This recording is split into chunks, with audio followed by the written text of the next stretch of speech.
Mari masyarakat kita dukung bersama statement dari Pak Yusuf Kalla atau niat baik dari beliau yang akan melaporkan si Omon ya atas tuduhannya yang menuduh Pak JK itu menyampaikan miliaran rupiah khususnya kepada saya dan kepada tim CS ya Roy Suryo CS dalam hal mengungkap ijazah 99,9% palsu. Kalau Anda memang setuju dengan ini, ayo kita bikin dukungan ke Pak JK. Tapi kalau Anda memang menyatakan, Pak itu AI, ya nggak apa-apa. Memang itu AI. Ya, tapi AI itu tetap ada pembuatnya. Siapa pembuatnya? Nah, itu harus dikejar. Jadi Pak JK ini hanya menyatakan itu statement itu tidak benar. Kalau si Omon menyatakan tidak benar itu dari saya, harus ada statement dari si Omon. Syukur-syukur si Omon yang mengaku pakar digital forensik, tapi menyatakan mikrofon ini aja nggak ngerti. Dia sebut ini speaker. Mon, mikrofon dan speaker itu 180 derajat. Itu pelajaran anak SD. Ya, anak SD tahu yang namanya speaker itu pengeras suara. Mikrofon ini penangkap suara. Ini bumi dan langit. Kayak mulut sama yang ada di belakang itu. Beda kan fungsinya? Masa orang makan dari belakang? Ya, kan nggak bisa. Yang namanya speaker ya speaker. Saya dukung Anda. Kalau Anda malah bisa membantu Pak JK mengungkap siapa yang membuat hoax itu. Nah, itu baru cakep. Itu digital forensik yang benar. Ya, itu baru berjasa, berguna. Dan jangan lupa, Anda nggak bisa seenaknya lari dari tanggung jawab. Ya, tanggung jawab apa? Dilaporkan soal ijazah palsu doktornya di Yamaguchi. Ya, dan bagi termul-termul yang melaporkan, jangan mau diam. Jangan mau di barter. Ya, jadi sekali lagi, kalau si Omon kemudian menyatakan, itu bukan saya yang menyampaikan miliaran, polisi harus mengecek. Dibikin channel, mengecek. Ceboker-ceboker Nusantara yang sudah jelas-jelas buktinya semua ada, dan kalau polisi mau atau berminat, saya ada semua buktinya, semua screenshot, semua link, semua rekaman dari ceboker Nusantara yang mengglorifikasi atau melakukan penyebaran fitnah yang sangat kejam soal miliaran rupiah itu. Jadi Assalamualaikum warahmatullahi wabarakatuh. Hari ini perlu saya sampaikan bahwa sidang CLS ya pertama kali objeknya adalah perbuatan melawan hukum. Sebagai penggugat adalah dari civil society ya, yang bersamai juga dengan FPP TNI.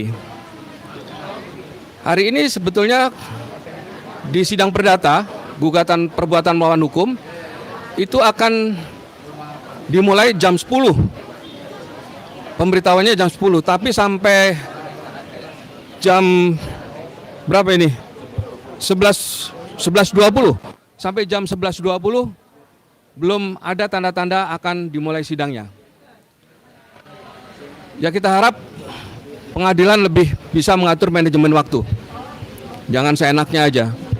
Kemudian yang kedua adalah bahwa gerakan merebut kembali kedaulatan rakyat nanti pada tanggal 16 akan melakukan konsolidasi nasional, di mana di dalam acara konsolidasi nasional itu kami akan memperingati perjalanan atau tapak tilas kami pada waktu itu ya ke Solo, ke tempatnya Pak Jokowi, dan ke UGM.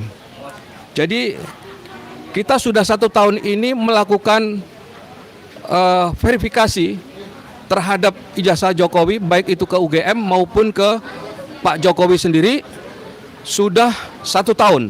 Jadi tanggal 16 itu nanti kami akan konsolidasi dengan civil society yang tergabung dalam wadah gerakan merebut kembali kedaulatan rakyat. Dan gerakan ini tentu akan kami lanjutkan terus sampai ada satu proses pengadilan yang dapat memutus asli atau tidaknya ijazah Pak Jokowi.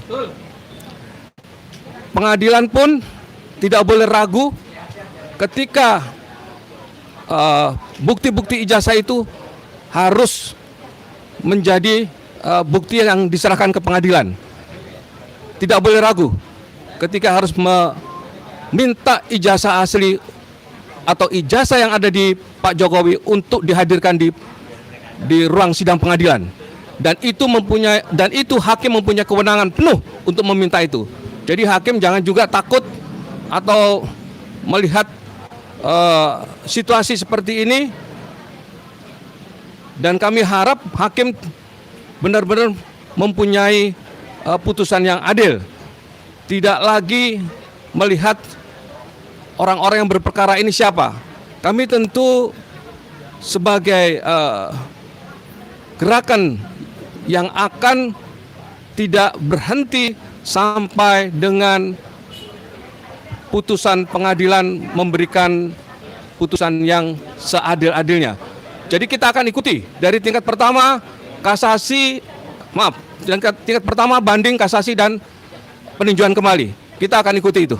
Dan kita akan laksanakan proses peradilan dari tingkat pertama, banding, kasasi, dan peninjauan kembali. Terima kasih.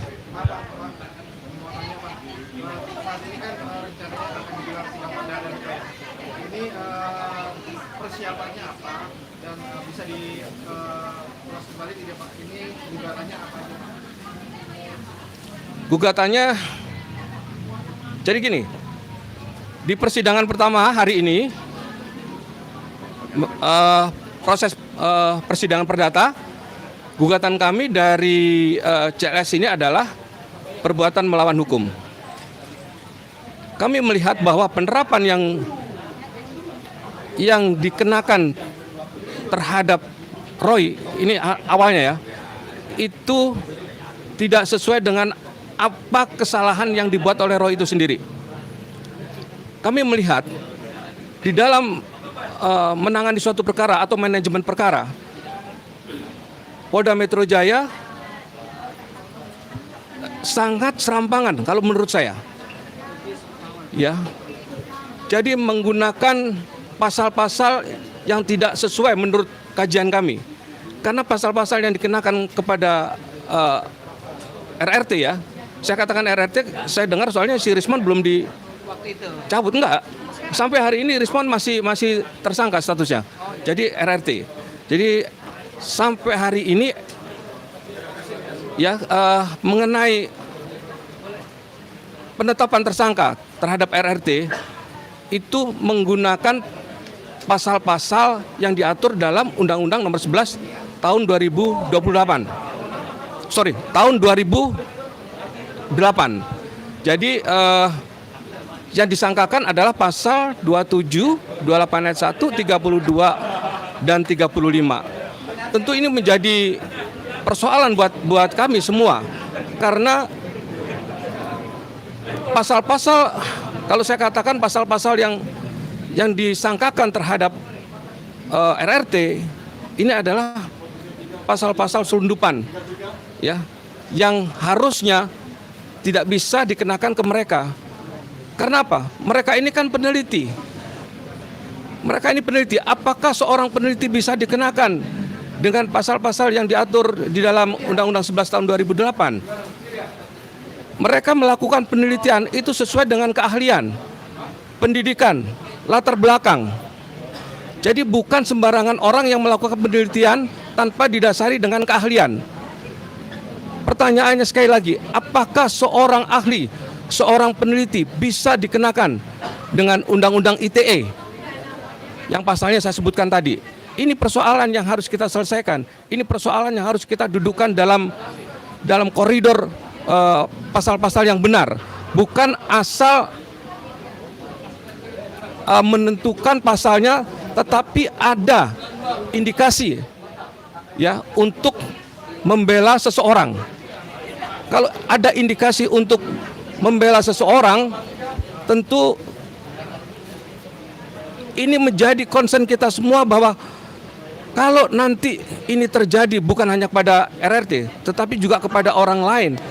Jika penerapan pasal-pasal seperti sekarang ini yang dilakukan oleh Polda Metro Jaya, ya, ini akan berhasil, maka dampaknya sangat buruk sekali terhadap masyarakat, terutama terhadap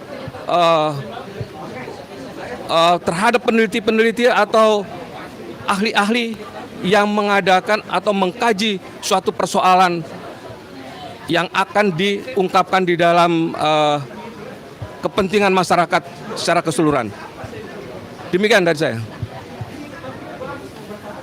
Ada lagi? Sekali lagi ya, jadi kita ulangi Bapak untuk mengundang tanggal 16 April. Jadi tanggal 16 April, saya ulangi ya, tanggal 16 April kami akan melakukan konsolidasi nasional. Ya, GMKR ya. Kami dalam hal ini adalah GMKR akan melakukan konsolidasi nasional. Tempatnya di mana nanti akan diberitahu. Nanti wartawan juga akan kita undang. Assalamualaikum warahmatullahi wabarakatuh. Waalaikumsalam warahmatullahi wabarakatuh. Hari ini barusan selesai sidang CLS yang dilayangkan oleh prinsipal kita, bapak-bapak dari Purnawirawan TNI, ada Jenderal, kemudian Kolonel Purnawirawan, dan 2 civil society. Menanggapi sidang hari ini, kami minta pendapatnya langsung kepada Bapak kita, Pak Muryono. Monggo Bapak. Baik, terima kasih Bapak Ibu sekalian, para wartawan yang kami hormati, bahwa hari ini dimulai sidang pertama ya pengajuan CLS kami, dan pada sidang tadi baru dikumpulkan berkas-berkas baik dari penggugat maupun tergugat, dan ada lagi satu adalah calon tergugat intervensi. Jadi tergugat mengajukan diri sebagai tergugat intervensi. Jadi hari ini hanya pengumpulan berkas, jadi belum ada sidang sama sekali, dan sidang direncanakan ditunda pada hari Senin 13 April pukul 10. Nanti baru kita sidang. Dan bapak-bapak sekalian, yang perlu diketahui bahwa kami ini adalah mewakili warga negara. Ya, kami warga negara. Kebetulan kami semua adalah purnawirawan TNI. Ya, purnawirawan TNI. Dari 17 prinsipal ada 9 jenderal, ada 6 kolonel, dan 2 warga sipil yang kebetulan kami berkumpul di dalam satu kelompok. Tapi kami tidak menamakan ini dalam mewakili kelompok, tapi kami mewakili masing-masing pribadi sebagai warga negara. Apa yang dituntut? Yang kami tuntut adalah ketika kejadi pemeriksaan di Direktorat Reskrim Kriminal Umum, ya, itu dalam pelaporan Dinap itu ada beberapa pasal yang diselundupkan. Jadi kami anggap ini satu pelanggaran, bahwa CLS itu adalah kita untuk meluruskan, ya, meluruskan aparat negara yang melakukan pemeriksaan terhadap calon-calon yang dipidanakan. Nah, ini kami terlihat bahwa ketika Roy Suryo diperiksa ada beberapa pasal yang kami anggap ini dari pihak lawyer menyatakan bahwa ada penyelundupan pasal. Oleh karena itu kami ingin meluruskan bahwa pemeriksaan di Polda Metro Jaya itu ada terjadi pelanggaran. Ini kami dari kelompok warga negara yang berkumpul ini menyatakan bahwa itu adalah pelanggaran. Nah, ini kami luruskan supaya itu bisa dibatalkan, ya, pernyataan dari pemeriksa Polda Metro Jaya.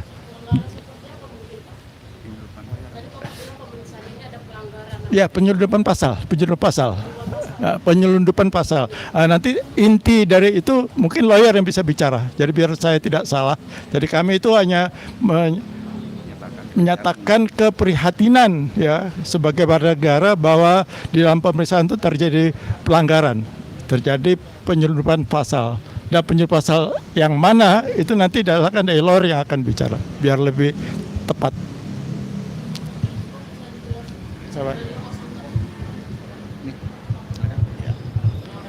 Baik, terima kasih ya. Jadi intinya di sini, baik, terima kasih. Saya tegaskan ya. Jadi terkait dengan masalah adanya penyelundupan pasal, ini sebetulnya karena ada satu perintah ya di dalam penerapan pasal, seharusnya dilihat dulu perbuatannya ini cocok tidak dengan pasal yang akan diterapkan, unsur-unsurnya terpenuhi tidak. Jadi bukan langsung dipasang pasalnya begitu aja, tidak dilihat unsurnya bagaimana gitu kan. Nah, jadi inilah yang dimaksud dengan beberapa hal ya. Nanti di sini juga ada ahli pidana yang bicara. Saya di sini tidak bisa terlalu mengatakan ada hal-hal pasal berapa, karena ini bukan rahasia umum. Ya, bukan rahasia umum, sudah diketahui. Ya, sudah diketahui, kita semua sudah tahu. Jadi untuk itu, karena ada beberapa hal yang tadi disampaikan sama beliau, ini ada pasal-pasal yang diselundupkan. Kenapa diselundupkan pasal-pasal ini? Ya contoh, ada satu pasal, ya waktu itu 310, 310, 311. 310 misalkan, ini contoh aja ya. Nah, sekarang menjadi 433, 434. Seandainya kalau kita melakukan suatu perbuatan yang memalukan, misalkan kita datanglah ke tempat hiburan atau kemana, boleh nggak orang lain ngasih tahu? Apa urusanmu ngasih tahu? Nah, saya nggak punya ijazah, boleh nggak kamu ngasih tahu orang? Bapak ini nggak punya ijazah, apa hubungannya? Apa urusanmu, kan begitu, ya kan?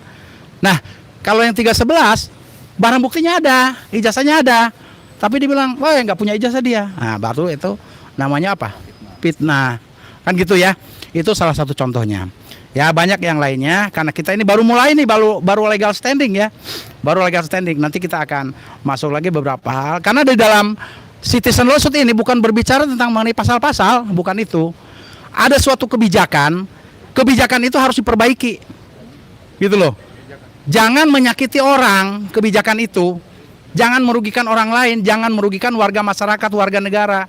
Makanya beliau ini menyampaikan, selaku warga negara yang baik, beliau sangat kecewa, sangat prihatin, ya, dengan ada kejadian seperti ini. Nah inilah yang dibilang tadi beliau, ada beberapa hal yang mungkin menurut pendapat beliau tadi ada pasal-pasal yang diselundupkan, ada sesuatu hal yang mungkin tidak sepantasnya untuk masuk ke sana. Dan kami melalui gugatan citizen lawsuit ini berharap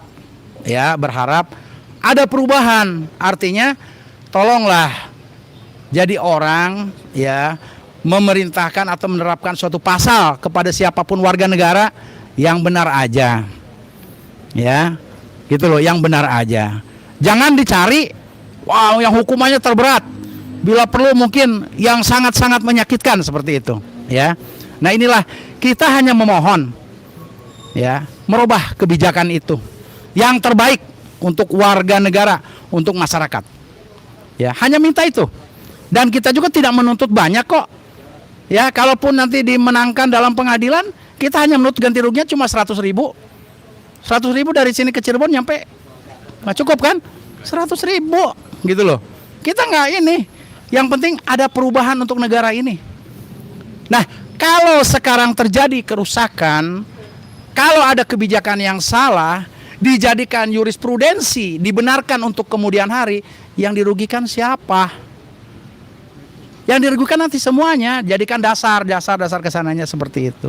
Ya, jadi itu intinya. Jadi karena kita tidak mengejar pasal, ya kita hanya mengejar bagaimana untuk merubah kebijakan dari pemegang kekuasaan, ya agar bisa merubah untuk lebih baik ke depannya sehingga tidak merugikan orang, tidak mendolimi orang, kasihan orang. Ini baru yang kasus ini aja, RT aja, mungkin yang lainnya akan muncul lagi nanti ke depan. Kenapa? Karena dijadikan sebagai dasar. Oh kemarin halal-halal aja tuh, ya kan? Nah, makanya nanti kalau misalkan dirubah lebih baik, insya Allah dia barokah, insya Allah dimaafkan ke depannya. Gitu. Demikian ya dari saya. Dari Mas mau nyampaikan? Ya. Ini ada narasumber, mungkin boleh ya nyampaikan ya. Ya. Baik, terima kasih. Saya waktu itu jadi ahli dalam perkara pidana, dalam perkara pokoknya ya, yang Pak Roy Suryo menjadi tersangka. Nah, jadi gini, saya melengkapi tadi yang Pak Mur bilang maupun Pak Yaya. Pak Yaya ini kan dulunya juga polisi, ya. Nah, biasa menyidik. Jadi begini, hal yang diminta oleh para warga negara, para penggugat di sini adalah satu, manajemen atau kebijakan dari ketika orang membuat laporan, ya, pasal-pasal yang diterapkan itu harus sesuai dengan apa yang dilaporkan, sesuai dengan perbuatan.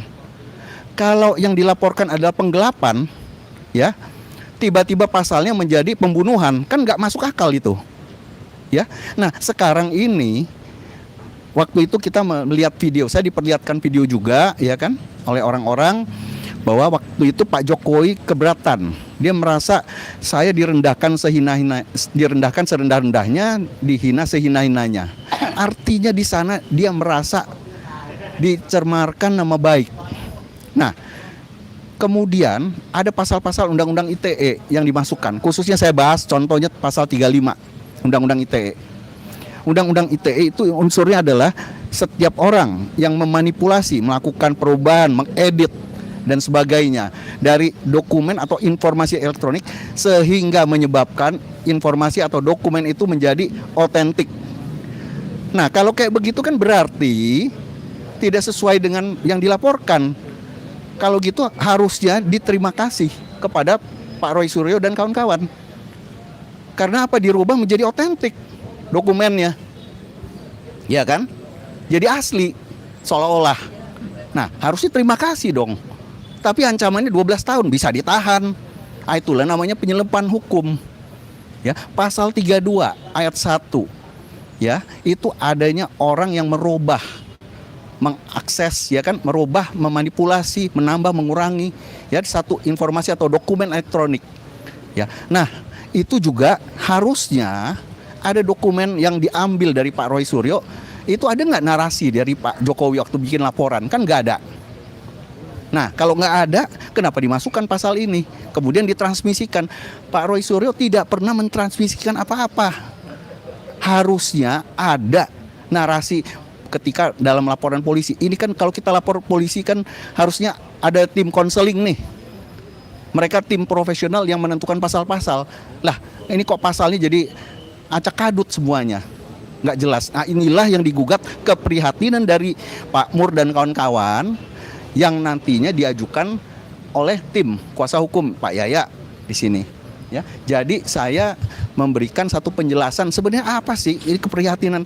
Ya saya juga nggak mau tiba-tiba ada orang yang melaporkan bahwa saya ini misalnya nih, saya ini bukan orang bank, tapi dilaporkan pasal perbankan. Ini ada nanti bisa dihadirkan, tanya pengalaman nih, kok saya bukan orang bank dikasih pasal perbankan pelanggarannya. Nah itu kan nggak bener gitu kan. Nah itulah, ini citizen lawsuit adalah warga negara. Nah tadi ada calon tergugat intervensi, saya juga agak kaget, tadi sempat saya lihat sebentar. Ini intervensinya tentang apa gitu loh. Ya, iya itu banyak sekali. Tim lawyer, silakan, itu terserah aja. Tapi nanti saya melihat lucu juga, tergugat intervensi ini ya, konteksnya kan kita meminta pemerintah, penyelenggara negara memperbaiki sistemnya. Lah itu intervensinya mereka tidak mau gitu, diperbaiki apa gimana? Nah ini saya jadi bingung tadi, sementara saya agak ketawa juga sebenarnya. Ya, tapi silakanlah kita lihat aja, ya demikian. Enggak, itu memang hukum acaranya bisa. Jadi hukum acaranya boleh-boleh saja, tapi kan nanti kita tanya legal standingnya mau ngapain, tujuan tergugatnya. Ya tujuannya apa? Ini kan untuk kebaikan warga negara, gugatan ini. Saya yakin siapapun nggak mau kalau dilaporkan cuman sekedar penggelapan, tapi tiba-tiba ada pasal pembunuhan. Siapa yang mau itu? Nggak ada yang mau kan? Nah, tahu-tahu ada nyelip pasal pembunuhan atau pencemaran nama baik tapi nyelip pembunuhan. Berencana lagi 340 bisa ancaman hukuman mati. Itu pasal yang lama ya, KUHP lama. Nah, nggak ada yang mau gitu loh. Nah inilah citizen lawsuit ini diajukan untuk itu, bukan untuk apa-apa gitu loh. Di sini sebenarnya tidak, walaupun kita dikabulkan, tidak ada menang, tidak ada kalah. Apalagi ganti ruginya cuma sanksi administratif. Tapi kita minta Polda memperbaiki sistemnya. Jangan sampai ada lagi pelanggaran-pelanggaran. Jangan ada lagi penyeludupan pasal-pasal. Saya yakin siapapun nggak ada yang mau. Nggak ada. Ya, itu mungkin dari saya. Ya, terima kasih. Ya. Tergugat intervensi. Ya. Yang digugat Polda. Yang harusnya menjadi tergugat ini adalah para pejabat. Ya, ada tiba-tiba tergugat. Kami juga nggak tahu bahwa tujuan dari tergugat dari gugatan citizen lawsuit adalah untuk memperbaiki kinerja. Lah mau ngapain jadi tergugat intervensi? Nggak tahu. Tergugat. Jadi kalau Polda yang kita gugat, kita gugat kan untuk memperbaiki mereka. Kok Ya. ada intervensi tergugat kan berarti tidak setuju dengan perbaikan. Logikanya gitu kan. Itu Aneh kan di situ. nggak tahu. Oh ya, Tadi- pihaknya Polda. Silakan aja. Tapi kita lihat nanti mungkin tim lawyer tadi udah menyatakan akan menyampaikan keberatan dan merasa kelucuan karena dalam gugatan yang bertujuan baik, bertujuan memperbaiki sistem, ada yang menjadi keberatan, yaitu menjadi tergugat intervensi. Ya monggo aja itu. Silakan ya. Jadi demikian ya. Masih ya.